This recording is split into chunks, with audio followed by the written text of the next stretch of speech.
তার সঙ্গে আমি গান করছিলাম, তখনও ভাই ছিল মঞ্চে। আর আরেকজন ভাই আলম আলম আলম ভাই, তো উনিও এস এম আলম ভাই।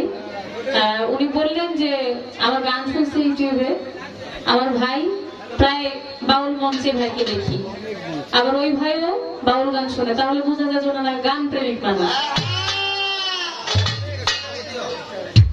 গান প্রেমিক মানুষ মানে বর্তমান প্রেক্ষাপটে গান ভালোবাসে এমন মানুষ আমাদের খুব দরকার।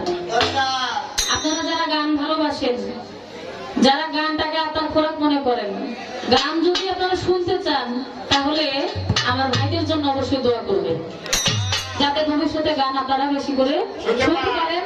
এবং একটা কথা কি বাবা, যারা যে মানুষ গান ভালোবাসে সেই প্রকৃত মানুষ। যার ভিতরে সঙ্গীতের ভালোবাসা নাই, তার ভিতরে মনুষ্যত্ব কিছুটা কম আছে। তাই যারা গান ভালোবাসে, আপনারা তাদের কি ভালোবাসবেন।